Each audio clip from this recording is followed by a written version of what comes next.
tend to record these things, not because I'm any good, but because some people ask me if I could post them up so they can listen to them. I don't know why, but because they've asked, I'm happy to comply. But thank you for the invitation to come here again. I think Mount Calvary has slowly become like a second home to me. I think I've preached a few services. There's this one now I'm addressing you, and then October the 8th I'm coming back again. So it's lovely to have such a warm welcome from Baptist to one of the Anglican displaced brethren, if you want to call them that. But it's very kind of you to invite me, and I hope you won't be disappointed. Now, we're all familiar with the idea of saints. Most of the world church actually considers saints to have the capital S kind of version. The Saint Teresa's of Avila, or the Saint Francis of Assisi, or the latest one, Saint Teresa of Calcutta, Mother Teresa, as she was known. So that's one end of the scale. And then, of course, as Bible-believing Christians, we believe, of course, that every Christian is a saint. And often the letters of the New Testament are addressed to the saints at Ephesus or Colossae. And so every person, every one of us, is called to be a saint. Somebody is set apart to be with God.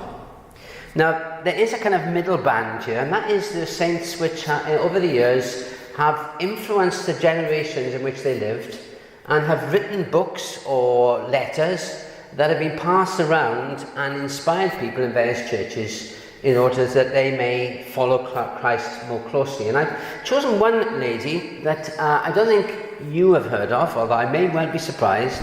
And it's a lady called Mary Winslow. Good, you haven't heard of her. That's a relief. That's a relief. Well, she was well known about a century after her death. Somebody wrote a book about her, which inspired the generations around her. And also, there's been a book released in recent times, 100 Days with Mary Winslow, which I'll mention a little bit later. But she was born in Bermuda on the 28th of February, 1774, as the only child to Dr. Robert and Mary Forbes. Her father's father was of Scottish descent. They think he was a Puritan and had moved out to Bermuda. Her parents were religious, but only in a kind of formal sense. In other words, they went to church, kept the traditions, but had no real relationship with Jesus, other than, of course, religious routines. And it's very easy to get into routines and forget why you're doing them. So the first 17 years of her life, Mary did not have a relationship with Jesus. She was not, in a real sense, a Christian. But looking backwards over the years, she saw the hand of God at work in her life in several different ways. When she was 5 years old, she became so seriously ill that her parents had reconciled themselves to the fact that she would die. But incredibly, and to their surprise, she recovered. And then later, on a trip to England during the French War, the little sloop or little vessel they were in, only a few guns, were being chased by a French man of war, and they knew that they may have to engage in battle at some stage in the English Channel. And so Mary and her mother were sent down to the hold to wait out what was going to happen. And she tells how they sat next to this barrel. Didn't have a clue what was in the barrel. But a boy came down the down the ladder and scooped something out of the barrel. But to help him to see what he was doing, he lit a candle and put it on the very edge and left it there and went back up. And Mary says that as she sat next to it, she noticed the candle going down and down. She thought, well, it's going to catch fire to the barrel. So she took hold of it and snuffed it out and forgot all about it. Well, after the danger passed and they got ready to go back up on board again, she realised, or she was told, that what was in the barrel was gunpowder. And if that had burnt down and fallen in, it'd have blown them all to smithereens. So she saw in that again a hand of God. She writes later, "What a wonderful preservation from instantaneous and eternal destruction, for it is not supposed that there was a single person on board who knew the Lord." So not only would they have all died, she said, that they would have gone and be separated from God forever. And then there's other signs. Once they were staying at a house in Antigua, and they went to bed and not long afterwards the alarm was raised. There was a fire in the house. They quickly ran out in their bedclothes just in time before the whole roof collapsed in and everything in it was completely ruined. And she again saw the hand of God, the providence of God in her life. And I'm sure you may have stories like that in your childhood where you seem to have, for some reason, narrowly escaped death, or something happened that you can't really explain how it is that you are still here. I remember when I was about 16 and I went up the Cwm in Clydach with some friends and I got lost. They'd gone on, so I thought, well, what's the best way to find out where I am? I climbed a tree. So I climbed this tree. I was about 20 foot up and I was standing on the branches. Suddenly the branch went and I fell from the top, about 20-25 feet, all the way to the bottom and landed on my feet. And if I'd have fallen down and cracked my head or broken my arm, I could be there for days. And yet looking back now, it's like you can see it in slow motion, falling all the way down and just landing on your feet from 20 foot. And I wonder, and I can't prove it, was that the providence of God? And I'm sure you may have incidents like that where you've been marvellously preserved. Well, Mary saw that in her past. And although it didn't lead to the faith, it certainly made her think. But one day she got married. And the events around her marriage were this. Her mother was a widow by then, did not like the attention that was being paid to her 18-year-old daughter by the regiment that was stationed on the island. So she sent her away to stay with an aunt. Now, unfortunately for Mary, she'd fallen in love with a young soldier called Thomas Winslow. And she was so distraught at not being able to be with him that she tells us that she did something she'd never done before. She prayed. She prayed with such conviction, and she says this: "Who could prevent his going? The thought suddenly occurred to me, God can.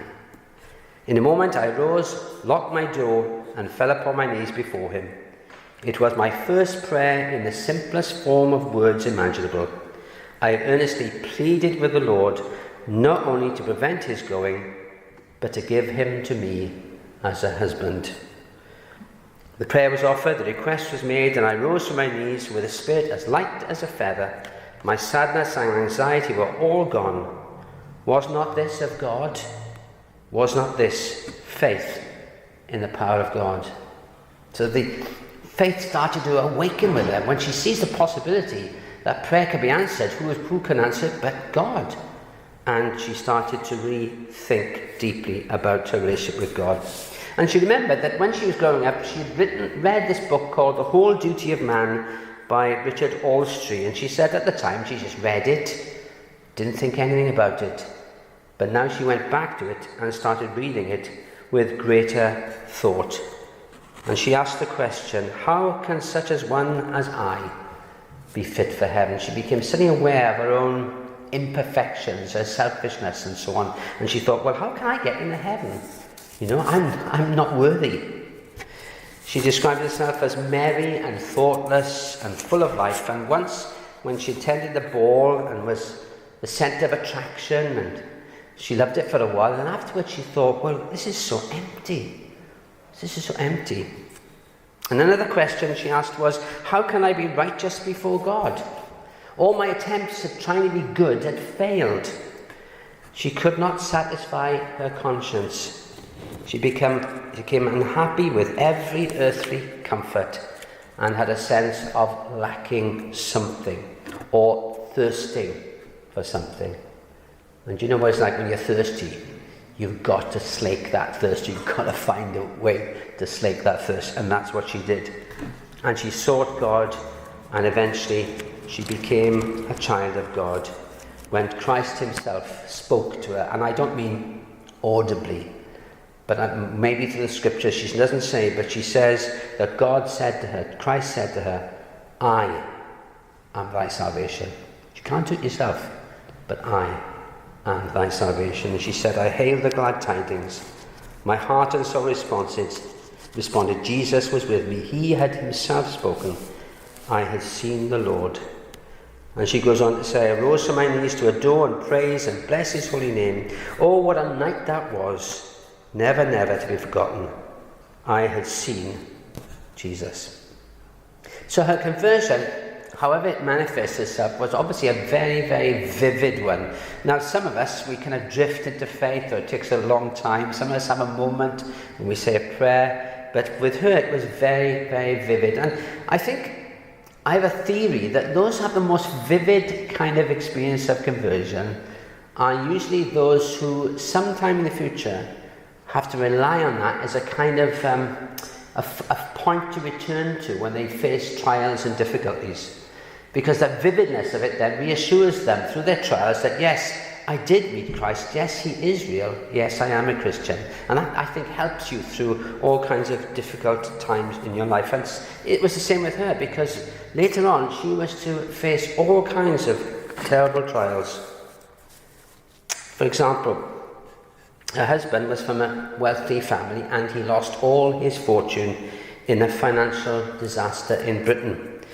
And he wasn't a well man himself, and he decided then that he had to retire due to ill health. And so they decided that they would try something new. They would move to New York, to America, to try and because the prospects they felt was better for them there. And so they decided that's what they're going to do. So Mary went off with her 10 children, 8 boys, 2 girls, and just to go ahead of the husband, and he would join later. But not long after she got there, she learned the news that her husband had sadly died, and so she was on her own. And not only that, very soon after too, she lost her youngest child, the daughter. So here she was, 40, with a large family in a strange land with very little money. Spiritual darkness, she says, enveloped her life, and she struggled for many months with depression and despair. But through it all, she kept praying. Even in the darkest moments, she kept up the prayer. In fact, her son Octavius writes in his memoir that whether at home or abroad, journeying on the land or voyaging upon the sea, family prayer was never omitted. So the moment she was converted, she had daily family prayers, and she maintained that without exception all the way through. And it was that kind of undergirding, if you like, of regular prayer that got her through. And sometimes we have to do it whether we feel like it or not. You know, you're not always going to have your prayer time and God's going to be real and it's going to be wonderful and you get up thinking, no, that was a great prayer time. Sometimes you just do it out of sheer determination, and that's what she did. But it got her through. And one favourite verse sustained her, and that was Matthew 6, verse 33, which is, seek ye first the kingdom of God and his righteousness, and all these things shall be added unto you. And that helped her in her darkest days. And actually, during this time, she kept a diary, and she discovered a gift for writing. And so she used that gift then to write letters to people, to help others and encourage them in their faith. For example, in one piece she writes to somebody, keep close to Jesus and the throne of grace. If you feel your heart cold, go at once and he will warm it. If you feel it hard and impenitent, go and he will soften and awake it to sweet contrition.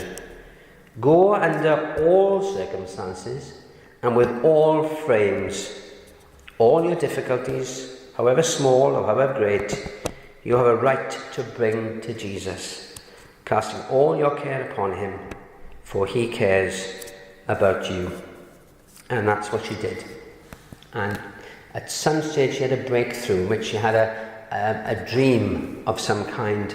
And in the dream, God spoke to her and said that he would be a father to your fatherless children.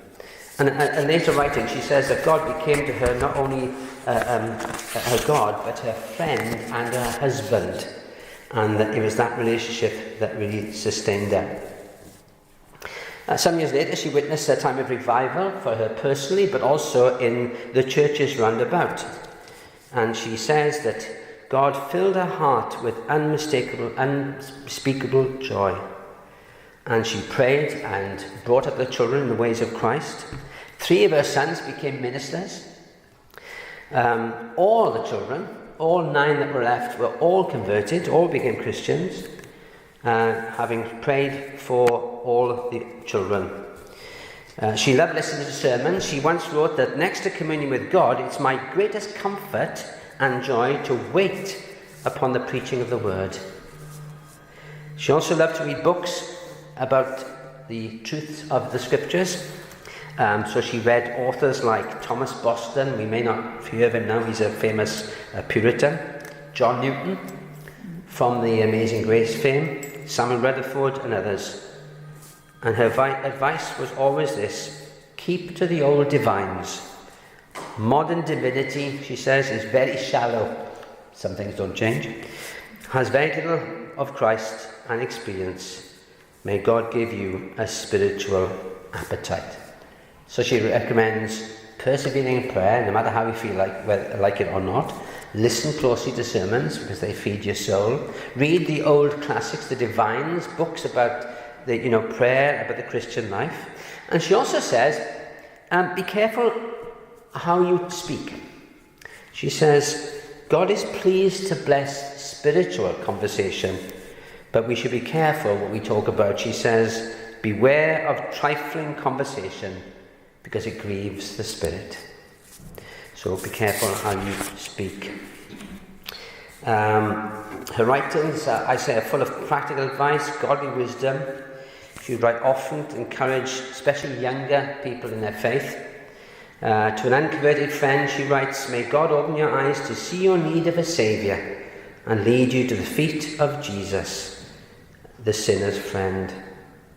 And to another Christian, she writes this: oh, that we might be led to sit more constantly at the feet of Jesus, looking up like little children into his face, to catch his smile and watch his eye, to see what he would have us to do, seeking no one else for comfort and for guidance in him. Her latter years were full of poor health. Towards the end of her life, her health declined to the point where she was bedridden. But she still wrote letters. She welcomed people who visited her for advice. She would encourage others and she would pray. She reminds me of a lady I knew from Mount Pleasant Baptist Church. I can never remember her second name, Peggy. And Peggy used to be very involved in the life of the church in Mount Pleasant. And she would open her house and she would have young Christians or new Christians, young people to her house, and she'd give them breakfast, or she'd give them a sandwich, a cup of tea, and give advice. And then she got older. She could no longer go to church. She was more or less bedbound, but she continued to pray faithfully that God would bless his church. And, look at Mount Pleasant today. It's pretty good, isn't it, really? It's doing rather well. But, the Peggies of this world are reminded of the people like Mary Winslow.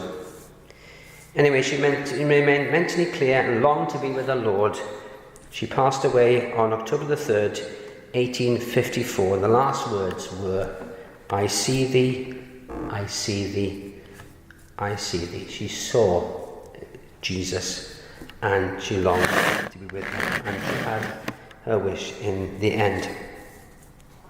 Just two brief books I'd recommend. One is written by the 8th of her children, who she called Octavius, which is appropriate, isn't it? The 8th child. He became a prominent 19th century evangelical preacher in England and America. He was a contemporary of Charles Spurgeon. I don't know if they knew each other. He was a Baptist most of his life, but then he saw the light and became an Anglican. And he ended up in a parish in Brighton and died at the age of 69. And he wrote a memoir of his mother called A Life in Jesus. Now, you can get it on Kindle, and it's an interesting read. I mean, some of the language is a bit antiquated, but one writer said it's worth buying for the last chapter alone, because he says that's what she talks about, her last days, how she coped with the thought of dying and how buoyed she was by her faith. He said it was a real inspiration. And also there's a more recent book being released called 100 Days with Mary Winslow, and there's a little Bible verse and some reflections It's only about a page in length, and you go through 100 days with Mary Winslow. But she was one of those wonderful saints who left their mark at the time, lived for Jesus, encouraged generations around her and generations to come. And all I can say is we definitely need more Mary Winslows today. But if you can get hold of her and read about her, she's a very interesting lady and very inspirational. Amen.